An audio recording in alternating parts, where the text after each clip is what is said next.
what would you do? Would you put it away and save it for a rainy day, or would you buy something with well? No, I do what I pay bills. You pay your bills. That's it. Yeah.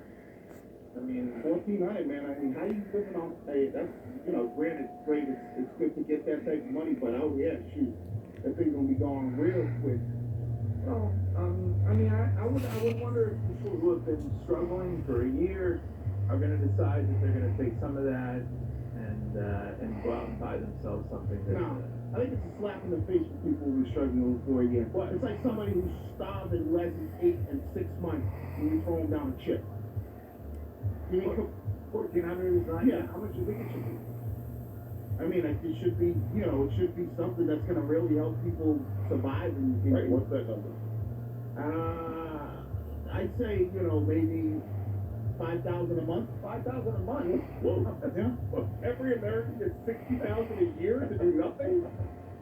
Well, I mean, I'm talking about people who lost their jobs. Right, but they filed for unemployment. Right, but even then, it's hard to survive off of just that. What is 60,000 times 300 million? Well, you don't worry about Trump that. paid for the wall. Somebody else can figure that out. So, isn't there like Just a little Trump line, that's isn't really there like a $1 trillion pandemic thing they just put out? Pandemic relief thing Biden just signed? They don't keep track of it, whether it's how many trillions, it doesn't matter. So They'll find it later. Here, this is Jack. Good morning, Jack. Hey, Ken. What's going on? How's it going, guys? What's happening? Hey, so, of course, I agree with Curtis the other day, and then, he just goes ahead and just makes a fool of himself, and I don't agree with him anymore, but, the fact that anyone would have a problem with LeBron being literally part owner of the Red Sox, not even direct owner of the Red Sox, he's part owner of the Fenway Sports Group, which they own, like, 4 different types of, a NASCAR team, this and that, this and that. He didn't literally buy the team. So if you have a problem, Curtis, with him owning a team, you're part of the problem. He owns like a small stake, like what, 10% of it? Like, come on, like, ridiculous. Hey, I don't care who owns the Red Sox, doesn't bother me. But the other players, is you're not listening to the fans. We have a poll of 100 votes already in. 78% of fans hate that LeBron James is part of the Red Sox. What was the question? Was there any bias as we go in and say, what was the question? How do you feel about LeBron James being a part of the Red Sox ownership group? Yeah. Love it or hate it? You should have said owning a small part of the Red Sox group. Being a part of the Red Sox. That's what you should have said, because the call is right. He's there for, he's what we hired here in Boston. They hire those influencers or people to promote certain things. You're suggesting that they gave it to him so that he could be an influencer? Oh, no, I think we put some money. Yeah, I think we put some money in it. It's a business decision. They made a business decision. Yeah, there's no problem with that, but If the New York Yankees partnered with Tom Brady to be a part of their ownership group, do you think people in New York would say, oh, good, yeah, that sounds like a good idea?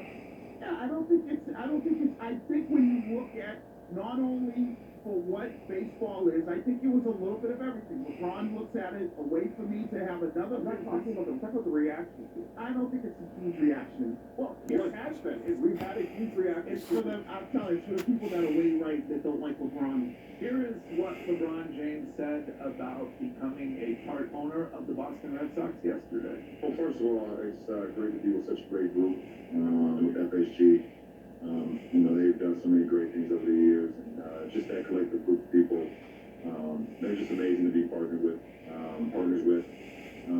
As far as the Red Sox, obviously a historical franchise, and we know the history of the World Series championship they've brought back home to Boston, the players that's come through there, and the legacy that they hold in that area. So I think for me and for my partner Maverick to be the first two black men to be a part of that ownership group in the history of that franchise, I think it's pretty damn cool.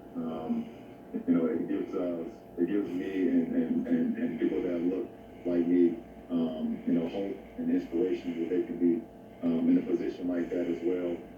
That it can be done. It gives my kids at my high primary school more and more inspiration as well.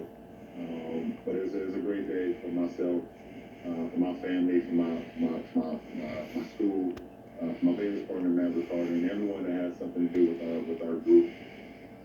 His stake is 11%, which makes him the third highest when it comes to percentage owners, behind John Henry and Tom Warner.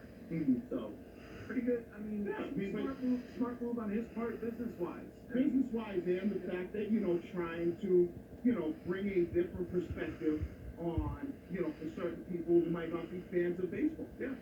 All right. Coming up, I have a major concert announcement for you at 8. At 8:30, because it's St. Patrick's Day, Dropkick Murphys will play live for you this morning on this show. At the end of the program, we will get